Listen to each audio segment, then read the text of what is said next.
Yzerman est une machine à marquer des buts de toutes les façons possibles. Dès que ce gars-là a une chance de marquer, elle est derrière le gardien. Puis, tu sais, contrairement à un Caulfield, en plus, il a le gabarit.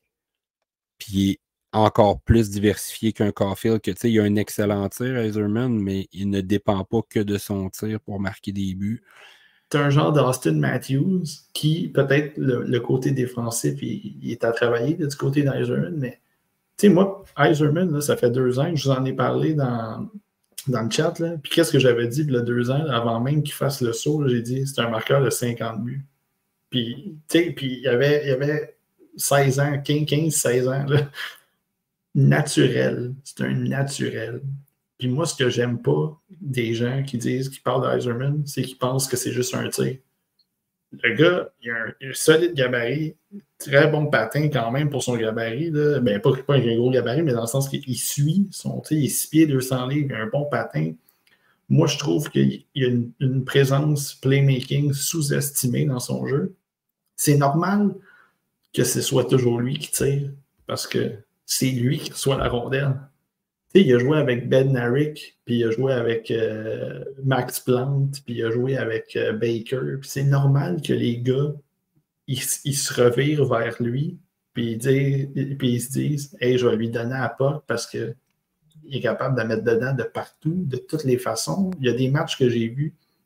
Il y a un match, il a marqué 3 buts. J'essaie de me souvenir contre qui. 3 buts différents. En échappé entre les jambes, une bin top net, une autre tir sur réception. Il marque de toutes les façons. Et je rajoute à ça, moi, dans un match, je l'ai vu complètement foncer sur le goaler puis marquer.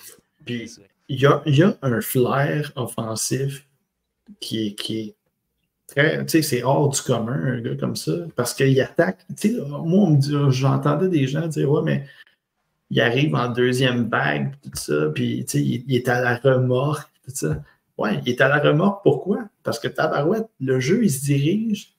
La personne qui a la rondelle amène la rondelle en zone adverse, se positionne pour amener la rondelle au filet, puis lui, Yzerman, il se blottit comme un petit serpent. Il s'en vient se placer là, dans des endroits, là, puis là, il reçoit la pas, puis bang, elle est partie. Puis elle s'en va dans le top net, elle s'en va entre les jambes, elle s'en va partout.